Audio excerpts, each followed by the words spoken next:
I remember the plane peeking out of the thick clouds and seeing beautiful green trees and fields and thinking, I am really here. I am really in Germany. We first started out our tour in Berlin by visiting places like the Berlin Wall, the Berlin Cathedral, Humboldt University, the Brandenburg Gate, and other cool places in Berlin. Then we took a beautiful train ride through the beautiful countrysides of Germany and Poland and headed to Poland's capital city, Warsaw. In Warsaw, we saw the Holy Cross Church, where the famous classical composer Frederick Chopin's lay. We also saw other churches where he performed, and additionally, we saw Poland's presidential palace. From seeing the remnants of the Warsaw Ghetto, to beautiful and may I say fun museums and monuments, to the beautiful views and also a dumb bird, I can say Warsaw was a fantastic experience. I remember driving into Krakow on the bus and going over this hill and seeing the beautiful city of Krakow. We toured the beautiful St. Mary's Basilica and Wawel Hill, which was just stunning.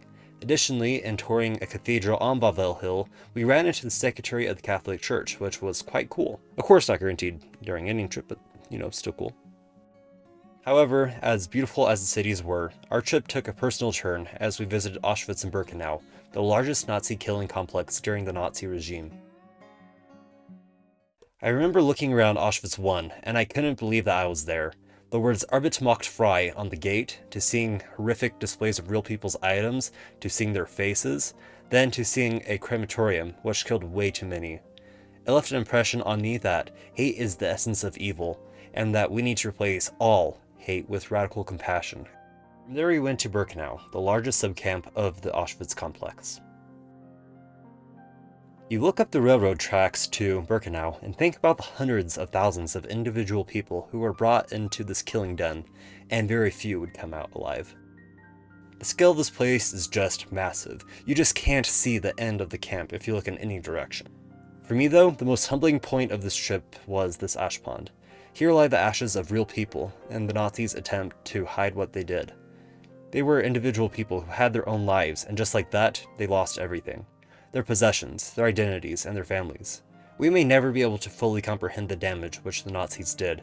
However, it is up to us to learn from history and not repeat it. However, as humbling as this part of my trip was, it was time to lighten up and tour Prague, Czechia. We saw so much in Prague, from tons of Jewish synagogues to a beautiful Catholic cathedral to the beautiful Vltava River. Prague was just beautiful. From seeing the famous Zeppelin field and the Congress Hall, where massive Nazi rallies were supposed to be held, Nuremberg was definitely a worthwhile stop for me. Some cool things in Munich we saw were the Marienplatz, the golden door to the building where the Nazi Party was originally formed, touring a beautiful palace garden, and gorgeous views of Munich. Munich was a beautiful city to tour. Then we would visit Dachau, the first labor camp that would turn into one of the larger concentration camps that the Nazis had.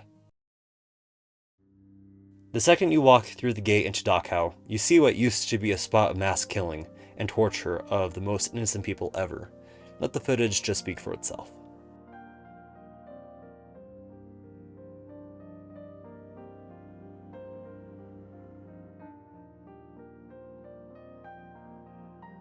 In the Alps lies the Eagle's Nest, or what could be considered Hitler's vacation home.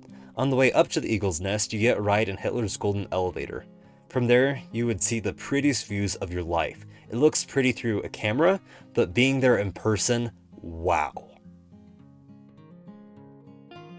Our final touring spot was Salzburg, Austria. It was such a cute Austrian city, besides the impending rain, which made me look bald.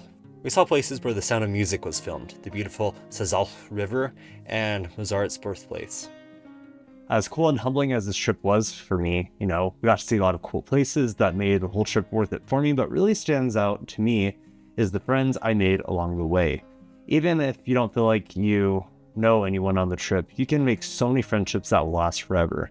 These experiences and friendships are something that I'll never forget. For me, all the work and energy I put into going on this trip was worth it. I encourage all those who are interested in going on this next trip to deeply consider if this is worth it for you. Thank you.